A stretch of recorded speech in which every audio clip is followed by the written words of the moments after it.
Earlier, I had entered this data just for some display reasons.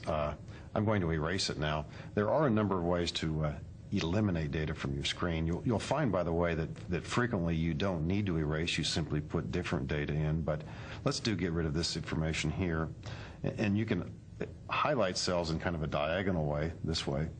And by the way, it doesn't make any difference whether you point to the upper left or point to the upper right. But remember this business about how the mouse pointer looks. It should look like a large plus sign. You can certainly highlight more cells than you need to, but once they're highlighted, you can simply hit the delete key. Later we'll talk about some other ways that you can erase information. What we'd like to do here is enter some information for a small worksheet. Let's say it's for a small company or possibly a home budget or a home business. We're going to be putting in some monthly names across the top here. We'll be putting in just a few items down the side. And as we do this, we'll talk about how your screen changes, about how the data on the screen will look different depending upon whether it's values or text. And from time to time, we might also, in our toolbar, point to a button here along the right-hand side that probably says 100%. This is the zoom button. It's real handy. It has no impact on content, and it simply allows you to, as you might imagine, in a real sense, hold the paper closer to your face or move it farther away. If we click on this arrow right now, even before we have data, if we choose 200%, for example, we will certainly see less information or less of a worksheet, but whatever will be there will be much larger. I think most users probably will focus on the 100% or 75% level. If we choose 75%, for example, you'll see that many, many more cells appear on the screen, but you couldn't see as much information. All right, I'm going to keep this at 100%. Let's actually start some data entry and talk about how it's done. Click on cell A2 or use the arrow keys to activate cell A2. We're going to enter the word sales. And by the way, as you type, sometimes you make a mistake. I just typed the letter W there by mistake. As you type, you can hit the backspace key. Most keyboards has this immediately above the enter key in the main part of your keyboard. Sometimes it's labeled, sometimes it's not. The backspace key will make a correction on the spot. Type in the word. Now, to complete cell entry, typically you will hit enter, although you can use any of the arrow keys on your keyboard. If you hit enter, the default Excel setting is to say, complete the action, move the active cell down one. So that's most common. People typically enter data down a column. So if we type expenses, which is going to be our next entry, here too we're likely to hit enter, but hitting the down arrow will achieve the same objective. If we were to type in, we're now going to type in the word profits, P-R-O-F-I-T-S.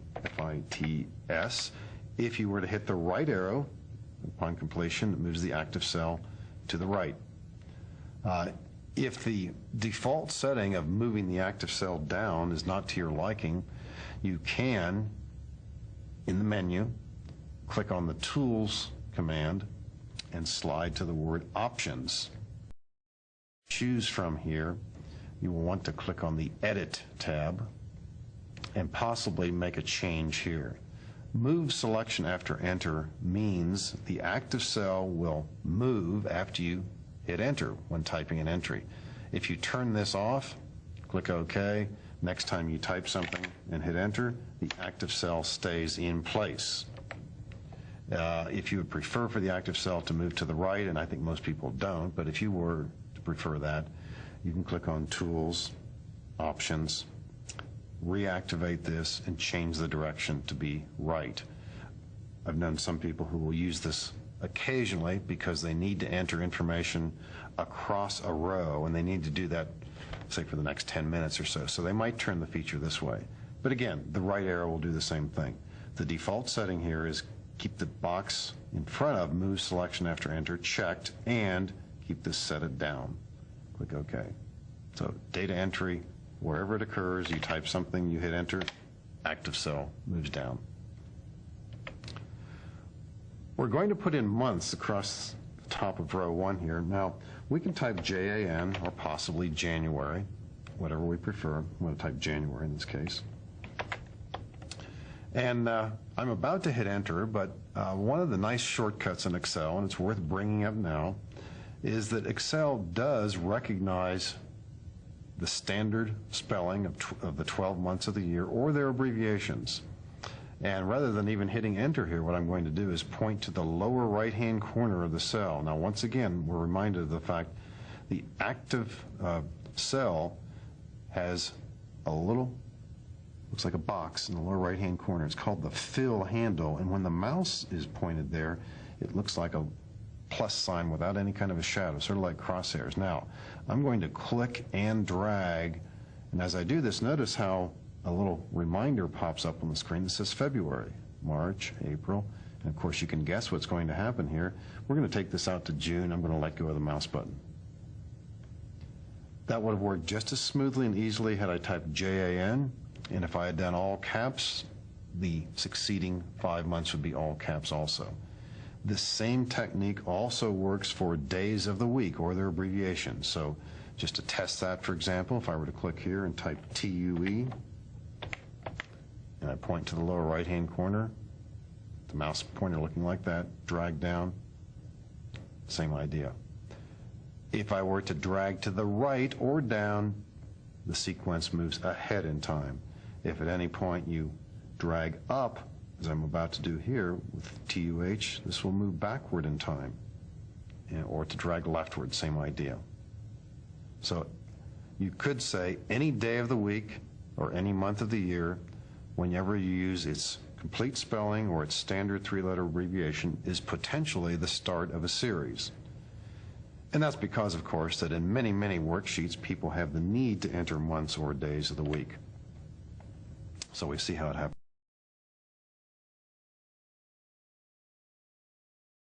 You may have noticed that all the text that we've entered is automatically aligned in the left-hand side of the cell. This is what we call the default setting in Microsoft Excel. You can easily change this. What you probably will want to do is make some entries right aligned, some of them even centered, but the default for text or anything that's not a value or is not a date is going to be aligned on the left-hand side of the cell. And probably most often that's what you would want. We could make alignment adjustments right now, but I'm going to wait until we get more data into the actual worksheet. You can do alignment and make alignment changes and formatting changes anytime you wish, but it's a little more efficient to wait until you have the body of your data in place. We're just going to make up some numbers here, and I'm going to type in a number here, and we're going to put in numbers for sales and expenses. In cell B2, I'm going to put in the number 120, and I want to move to the right here, so rather than hitting enter, which would cause the active cell to move downward, I'm just going to hit the right arrow. And before I go on, notice right away here, the 120 is automatically aligned in the right-hand side of the cell. That's what happens with values. And I think we all learned back in the 2nd grade or somewhere back then that it is efficient and it's correct to line up numbers on the right-hand side before we add or subtract or multiply. So for February, let's put in a number like 175, and then for March, let's put in 210. And again, I'm hitting right arrow here to complete the entry and move rightward. For April, let's put in 275. For May, let's put in 350. And for for June, let's put in 500. Now, another technique for data entry, slightly more efficient maybe, is to select cells before you do any entry. So I'm about to highlight cells B3 through G3. The advantage of this is that when you do highlight these cells, you can type an entry and hit enter, and Excel will only allow the active cell to move in the highlighted area. So right now, B3 is the actual active cell. I'm going to type 100. I'm going to hit enter. And the active cell is now C3. And I'm going to type 140 and hit enter. And for March expenses, we're going to put in 160. For April expenses, 225. For May expenses, 300. And for June expenses, 425.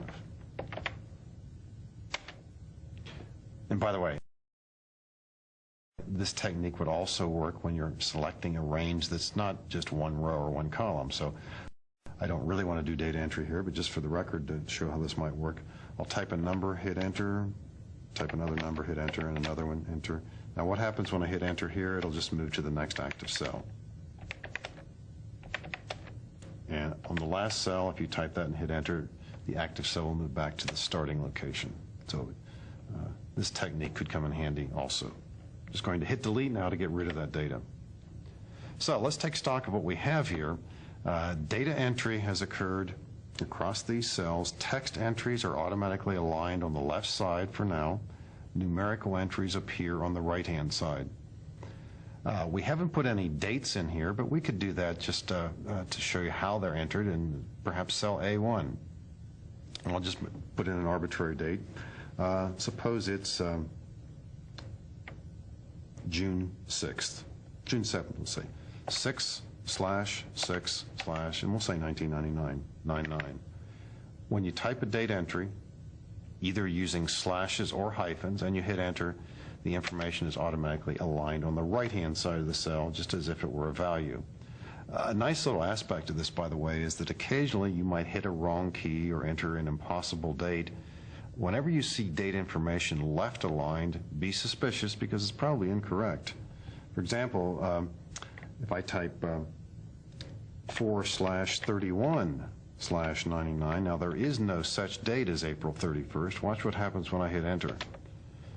Excel automatically aligns the information in the left cell. That would also work, by the way, for February 29th in a non-leap year.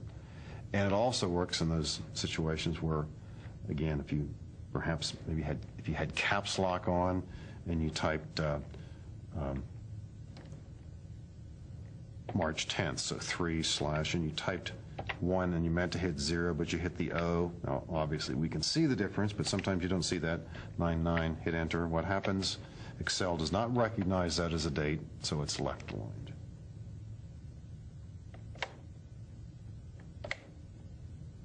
So let's put back a sensible date, June 7th, 1999.